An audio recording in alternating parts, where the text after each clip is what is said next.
Welcome back, everyone. This is Dave from Corn Productions here to talk about Extended Family, Season 1, Episode 4, The Consequences of Sushi. The episode's description reads as follows. When Trey, wanting to make Grace's birthday party special, scores a reservation at the most exclusive sushi restaurant in Boston, he unintentionally upends the family's annual tradition and hurts Jim's feelings. The episode was directed by Victor Levin and directed by James Widows, who seems to be the main director of the series.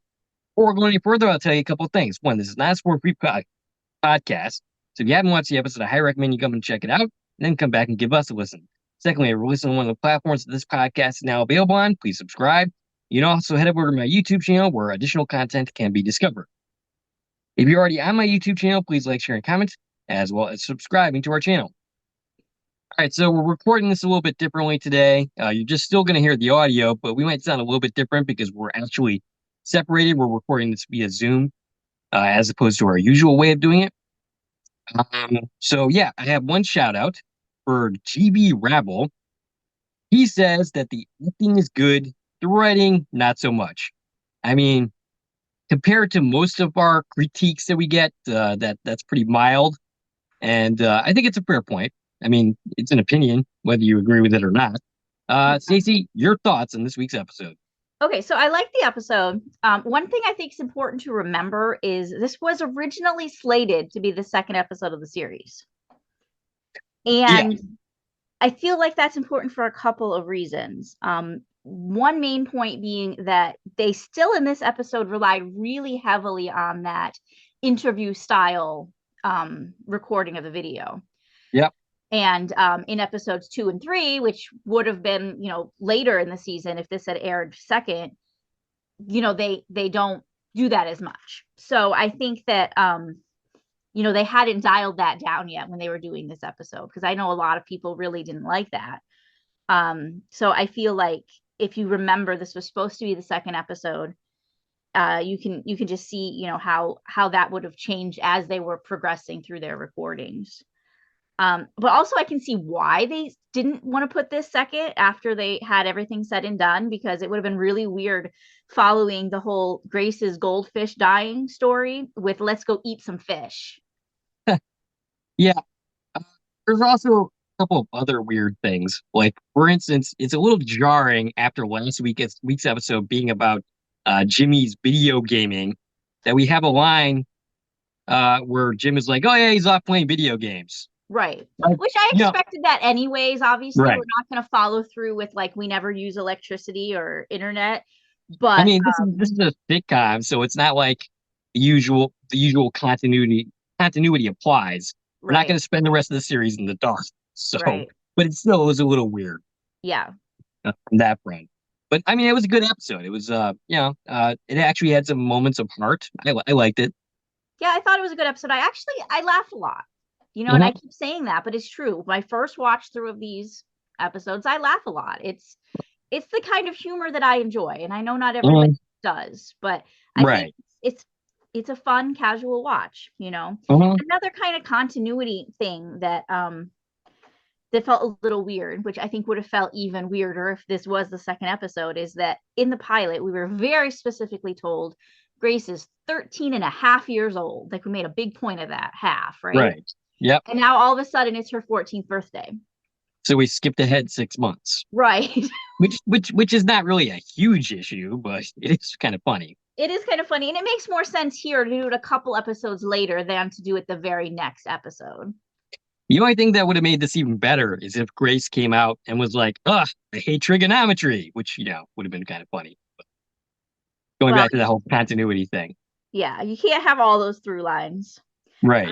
And talking about her age, I was really looking at her during some of these scenes, and I was saying, this girl looks a lot older than 13, 14 years old. How old do you think she is? So I found out the actress, Sophia Capana. And I could only find one place that actually said a number, and we know from experience that's not always accurate. Right. So it could be a little off, but I think it's pretty close based on the other things I found. So according to famousage.com, Sophia Capana is 21 years old. Really? Yeah. Okay. I could see a little older. I didn't realize she was going to be 21. That's Right. craziness. So I was like, I don't know if I believe that. Like I thought she was like 17, 18 maybe. Well, Um, in the Quantum Leap podcast that we were gonna do, that's getting canceled today because of snow. But we're still doing this. I noted that the bio for one of the actresses says that she was like 11 years old, and she definitely does not look 11 years old in that episode. So I'm not totally sure that's accurate either. I mean, we also know that Reed Price's age was not accurate when we did the initial interview because I right. got So that like wrong. some of these online sources, they just who knows where they get their information unless you see it Right. directly from the actor. It's hard to say. But I did go on to Sophia's Instagram, and there are definitely photos of her like out partying and drinking. So I believe that she's 21 Okay. because Well, if that's she was younger, she probably wouldn't be posting that. no, probably not. She probably might not even have an Instagram that much. But So speaking of Sophia Capana, yeah, this is a good showcase for her. yeah, This is she actually a was good. great. Yeah, this And is a good. considering this is her first real acting credit, Mm, um, I think she's pretty good. She's pretty good at mm, playing this role, this kind of teenager that's kind of holding the family together a little bit. She's probably the most sane person out of the whole family. mm. And Finn Sweeney once again is also pretty good in this episode. This is a good episode for the kids in general. Yeah, we But got to definitely for highlight Sophia. them pretty Yep. well. I think actually everybody had a good part in this, but you know what we're missing this week? No Grandpa Bobby. Oh yeah, that's right. Now, That's I mean, interesting. I understand he's not part of the main cast, so we're not going to see him in every single episode. But a birthday celebration seems like one he should have been in. Yeah, you would think so. Yeah. So I That found that a little weird. maybe a mention of why he wasn't there. Like Right. maybe he's sick or something. Right. But yeah, So I thought that was a little weird. Like if you're going to skip him in one, it should have been a mundane episode, not like a celebration episode. right. Yeah. Yeah, Yeah. like I said, I genuinely laughed a lot, and I really hope this show finds its audience. hmm Yeah. So far, it's struggling a little bit, but I mean, based on who the executive producers are of the series, I think it'll get a little bit of leeway. Yeah. So we'll see. One thing I did see on social media is that they have wrapped filming. Okay. So For this season. just during this past week, they wrapped filming of season one, 13 episodes. So the later episodes are in post now. And yeah, hopefully they'll get the opportunity to make more because I think, if people give this show a chance, I think it's just kind of starting to find its groove and it's got to Mhm. find the right people. Because I definitely think there's an audience out there who could enjoy this show, for the long Absolutely. term. They gotta again find their groove of what they're doing, and the right audience has to find it, not the audience that's like, oh, you tricked me into watching this. Right. I mean, that goes back to NBC's whole approach to, you know, putting the show out there that we discussed heavily within, I think it was the second episode that we talked about that. Yeah. So, yeah, I mean, that was not necessarily a great approach, but hopefully they come back from that. So, do we have anything else to say before we just dive into this thing? No, I think we're ready. All right. After the credits, Jim apologizes and tells him that he has. Oh, wait, no. Well, sorry, skipping We down to gotta my do them notes. before the credits first. Right. Okay. So the episode begins with Jim at the nest with his pants down, massaging his butt with some kind of device. Yeah, like a muscle massager. Muscle massager. Okay. Muscle massager. That's what we're going with. All right. Sounds good. Not a butt massager or anything like that. So Julia and Trey walk in and he declares them early. And that's when we have our credits. Yeah, and we actually got the full theme song in our screener this week. We did last week too. Did we? Mm-hmm. Okay. I remember seeing him. That was actually the first time since I've seen the credits at all because um I have yet to actually watch the show live. Right. So after the credits, Jim apologizes and tells him that he has glute issues. And Julia asks about the kids. And after a smart aleck answer, he says that Jimmy is playing video games and Grace is in the other room. And I she's already on commented. TikTok. Grace is on TikTok. Okay. Yeah. This sounds familiar, right? Yeah, it does a little bit. Yep. He tells them that Jimmy took a career aptitude test, and he ended up being suggested to be a evangel. Oh, I'm sorry, I struggle with that word. Evangel, an evangelist, an evangel. Ah, Evan, I didn't think that word would be hard to say. A preacher. a preacher. Yes. We'll Okay, go let's with go with that. that. All right. Jimmy's excited about that. Apparently, Julia's told that she was told that she should run for governor. And Jim, after some prodding, reluctantly admits that his was to be a cranberry farmer, which Yeah. caused everybody to Where laugh. did these people go to school that they got these kind of answers on their aptitude test? Yeah, I would figure that you wouldn't get that kind of answer for Jimmy specifically unless he was going to some kind of religious school. And I don't know what the deal with cranberry farmer is, but All of whatever. these answers are outrageous. Like she should Yeah. run for governor someday. That's very specific. And Trey's was that he should map the human genome. Oh, Not like, oh, you should go into biology or whatever, but right, very right. specifically, like what your accomplishments should be in that field. Your career should be that you should solve cancer. You should find the cure for cancer. Um, and I don't remember ever taking So that I test. I'm not. questioned, I don't know, the Boston School District, if this is the way they're doing their aptitude tests. Yeah. So he brings up Grace's 14th birthday, and he already booked Strinelli's, which he says Trey's gonna love because it has bottomless bread and huge portions, and it's his treat. Yeah, which he's But very proud of the fact that he's yes, going to not only be, taking his family to this traditional dinner, but including Trey in it. And he's excited to be like, yeah, I'm the dad and I'm doing this for my family and I'm making you a part of it. and of course Julia throws some cold water on that. She basically tells him that Trey has gotten them into Takani, a new sushi place that no one can get into. And Jim questions, if no one can get into it, are they in business? Good joke there. And actually, it's the kind of joke that I would make. Yeah. So Jim ends up objecting to this entire thing, saying, hey, look, this is tradition. They even have their pictures on the wall. Julia says that, Julia says that Julia will love Takani's. That's not true. I mean, it might be Grace. true, but Grace is what I meant to write there.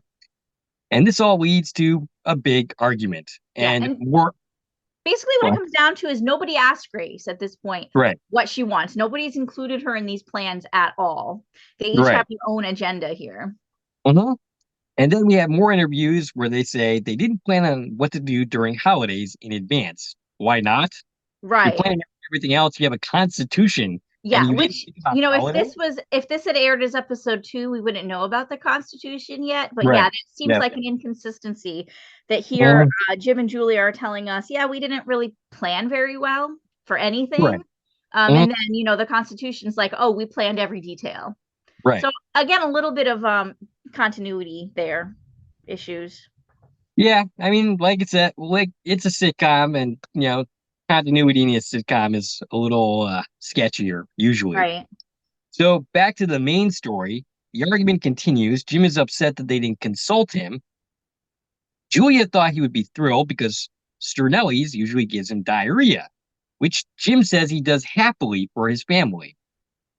Trey, meanwhile, is playing with Jim's massager thing. Yeah, they're kind of passing it around, which is a Yeah, little weird.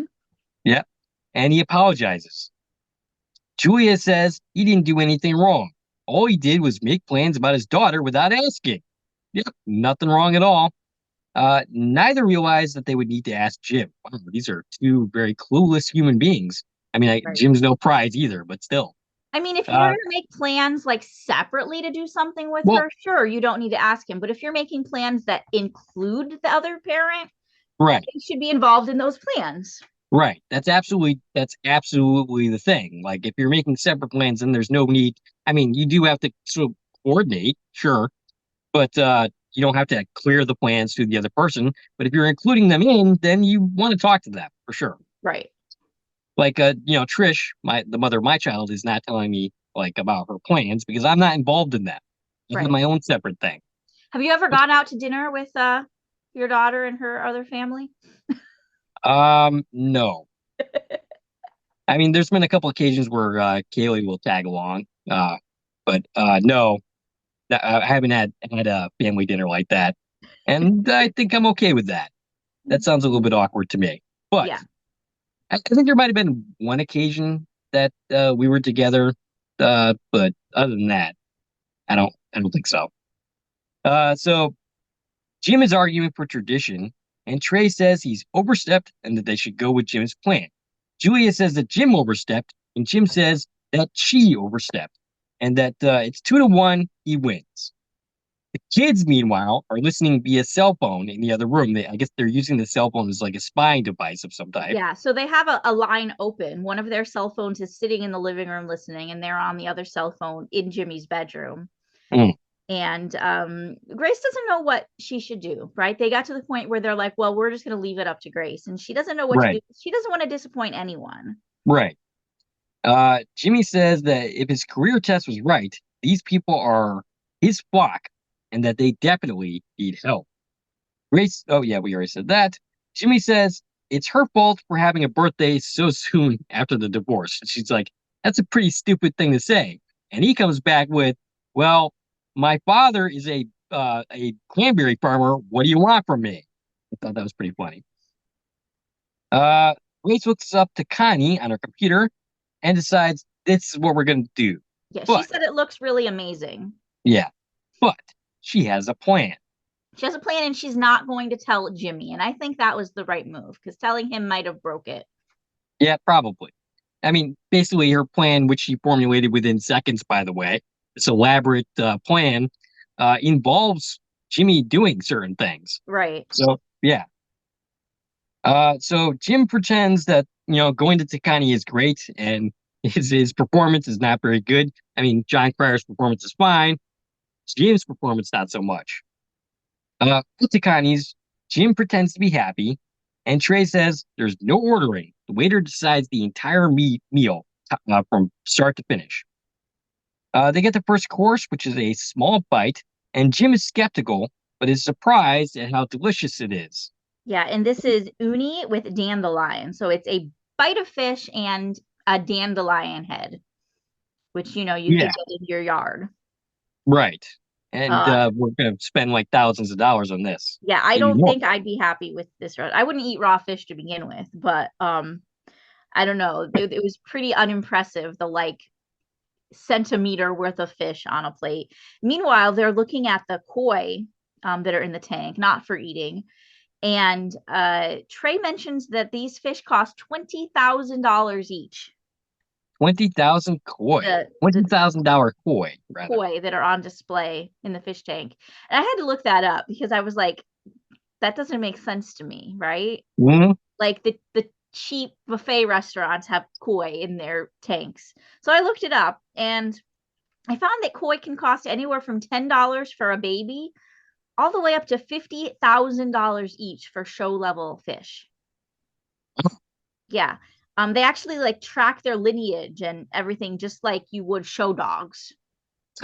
I did not realize I that had was a no thing. idea that was that was a thing, but apparently it's an accurate statement that these fish could have cost $20,000 each. All right. Well, Grace makes an excuse to take him and Jimmy away from the table so that the adults can talk. Despite Jimmy's uh, uncooperativeness. I think I got it the first time, but I figured I'd try it again. So basically, she has to drag him away by his ear, and Trey is happy that Jim is enjoying the meal. Jim says that was never the issue, nor was it about not being consulted, nor was it about breaking with tradition. But he won't say what the actual issue is. Jim declares that there's no reason to discuss it and decides he needs to go to the bathroom, declaring that Grace is happy, therefore he is happy. Right. And he's making these very passive aggressive jokes about how much he should tip when he goes to the bathroom. It's clearly indicating that his problem has to do with how much money Trey is spending on this meal that he Hmm. can't do himself. Right. And we'll get some more details about what his actual problem is. But while he's proclaiming, I have no problem, he's very obviously saying, I have a big problem with this Right. restaurant and how Right. expensive it is. Yep. Grace, meanwhile, tells Jimmy that one of his flock needs him. Jim is in the bathroom talking about his issues with a random man. Yeah, His this issue, man is credited as Bill, although I don't think we get his name in the show. And he's played by Billy Garnell, famous from the show Mike and Molly.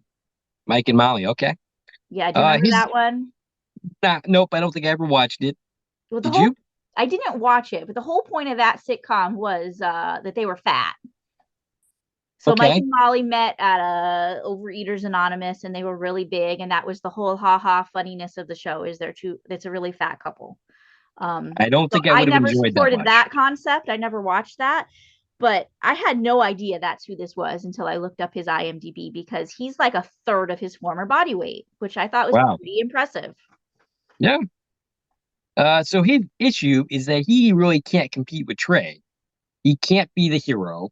He can't compete with the fact that Trey makes oodles and oodles of money owning the Celtics, and he's asking this guy for advice. And then this guy, Bill, you said his name was, Bill, yeah.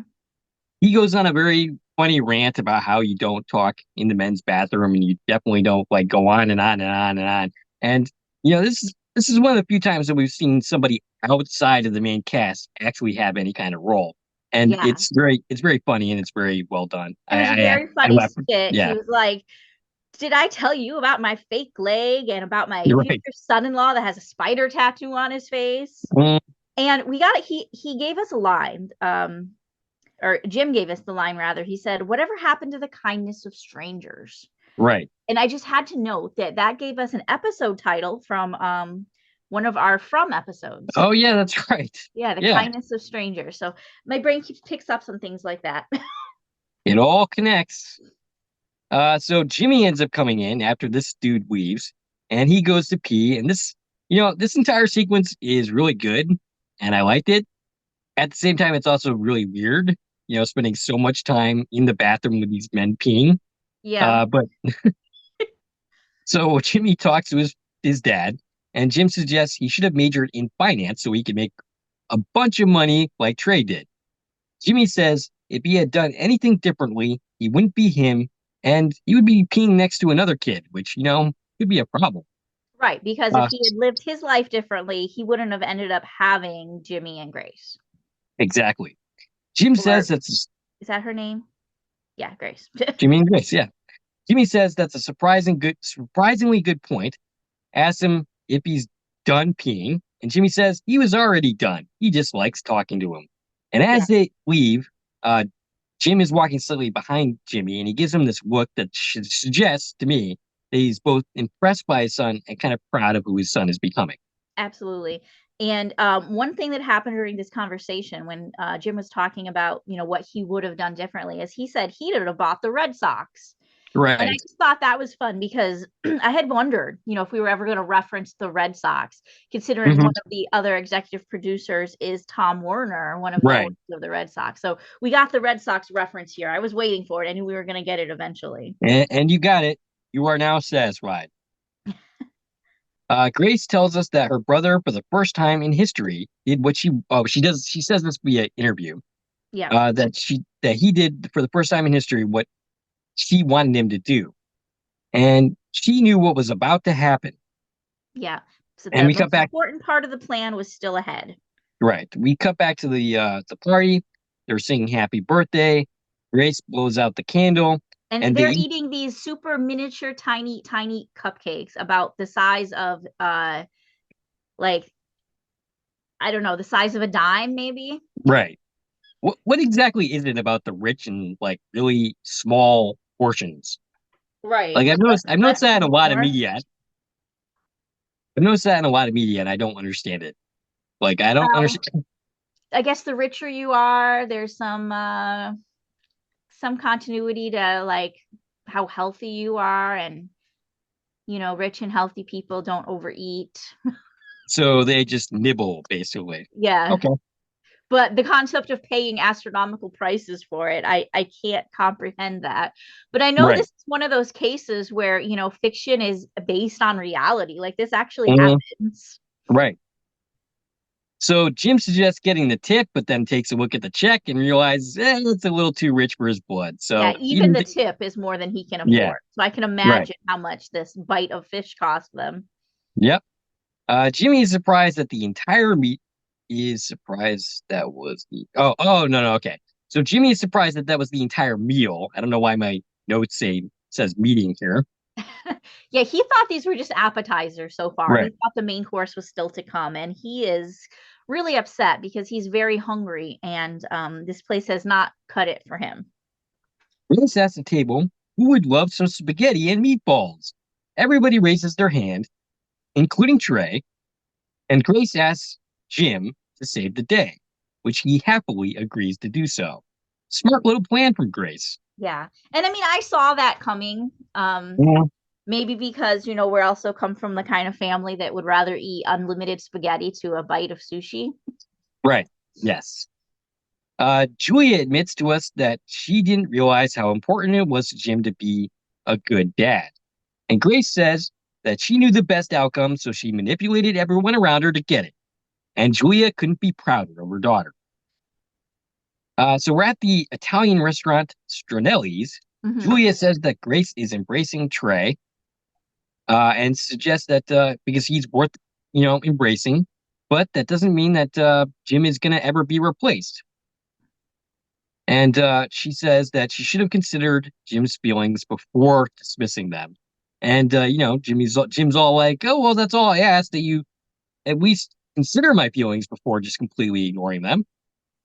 Trey, meanwhile, says that while he feels like he did, perfectly fine in this situation, that although he went to MIT, and Jim is quick to call him on the fact that this is like the 16,000th reference to that, that his real education did not begin until he met this family. And basically, he learned that it's better to have a full stomach with endless spaghetti and have a family than be at Takani's eating little nibbles and alone. And I Right. think that's a good lesson.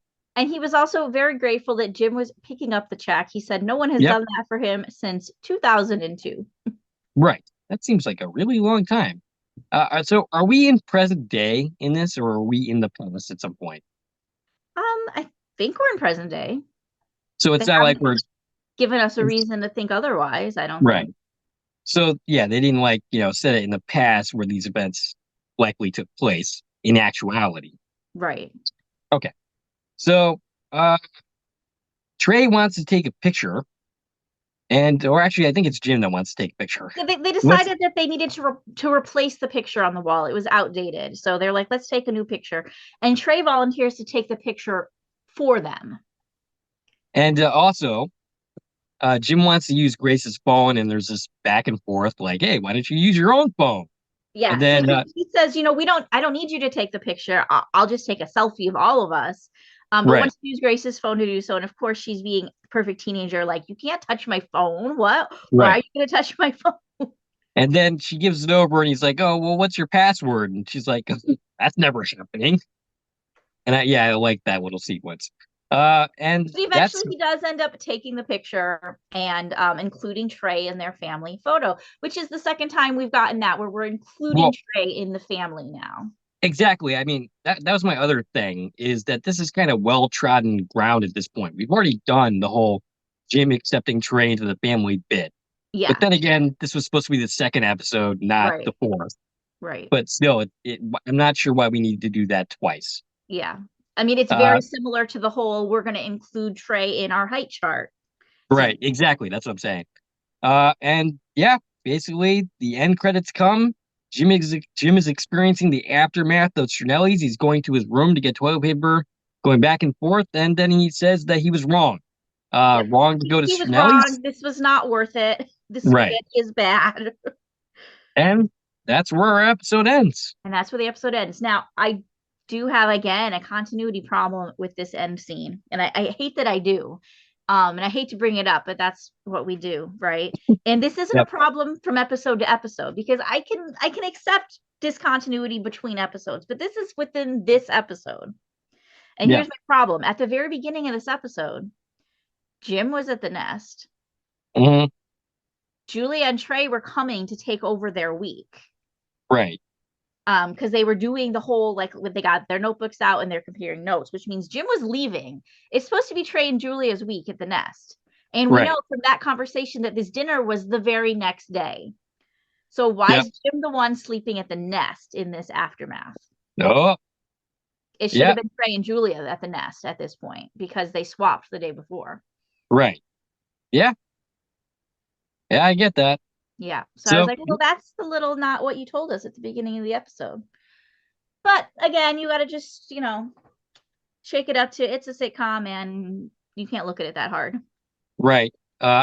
It doesn't really survive the Dave and Stacie, treatment of Yeah. putting it under the microscope. That's for sure. Right. I think this scene would have made more sense if it was in like that his living room, like we've seen it once before, him on the couch when he was watching his Swedish murder show or whatever.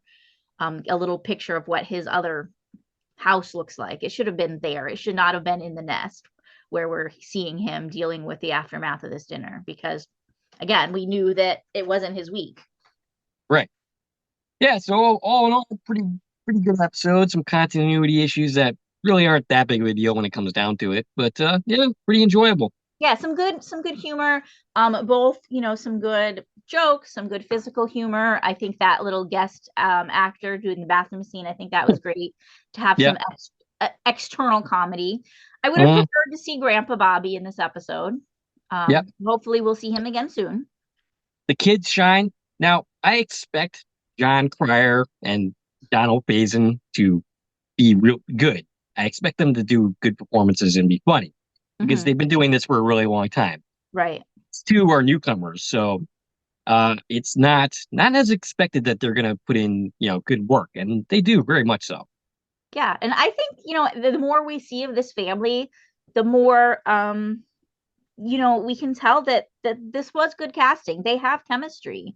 And some people, like the person who you share their comment, might think the writing's not great, but you got to compare it. It's a sitcom. You got to compare it to sitcom writing. It's meant to be in the moment funny stuff. It's not meant to be like some grand overture story. Right.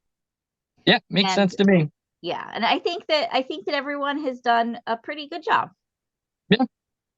And I am eager to see where else we go in this season. I am confident at this point. The whole season's been filmed. I'm confident we're going to get to see the whole season. They're not going to cancel it mid-season because it's already been filmed at this point. So that's good. Right. Yeah, that's good news. And we'll see where the ratings go for the rest of the season, if it gets picked up again. I think it might have good chances to get picked up for season 2 simply for the fact that there's not a lot of sitcoms left on NBC. The only other sitcom I can think of that they're even like putting out right now is Night Court, which is airing, alongside this. And I don't think they have any other sitcoms this year. Not that I can think of, but I'm not familiar with their entire lineup. That's for sure. So unless they have like something else big in the works for next season, I would expect them to want to keep this around. Their lineup wouldn't work with only 1 half-hour sitcom. They need 2 half-hour shows to fill a block. Right. So yeah. If nothing else, I think it's got that going for it, that it doesn't have a lot of competition right now. And also, it's who the executive producers are. I'm assuming that they have some clout. Otherwise, NBC is gonna want to make them happy and not just cancel it right away. Right. And I think the show will find its traction if it's given the proper opportunity to do so. Yep. So hopefully within the next few weeks, we'll be able to take a better look at the ratings and see if they're holding steady. Yeah. They did drop a little bit, but that was kind of to be expected a little bit. Right. And the pilot ratings were so astronomically high that of course it's going to drop from there. And it could drop and still not be bad, So I think it's leveling out, and I've seen less negative comments about it than I did in the first week or two. So that's good news. Yeah. One day, I think I want to take a reading of all those negative comments on my video specifically, because some of them are pretty funny. I don't agree with any of them, but some of them are actually kind of funny. Yeah. but that's somewhere down the line. All right, Stacie, anything else to say about this episode before we conclude? I think we covered it. Right, Steve, we want to hear from you. What'd you think of this episode? What'd you think of the podcast? Stacie can be reached at. I can be reached on Twitter, X, Instagram, and Threads at TVN Coupon Talk. If you like this video and want to support the channel, there are a number of ways to do so. You can follow me on Twitter at Core Productions. You can join one of my Core Productions Facebook pages. You can buy something from the Core Productions store on Zazzle. You can buy me a coffee, which is a way to support content creators such as ourselves. You can sign up for one of our memberships for 99 cents a month, which is a new thing now that we're monetized. And of course, you can like, share, and comment on this video, as well as subscribing to our channel. This is Dave and Stacie from Core Productions, signing off.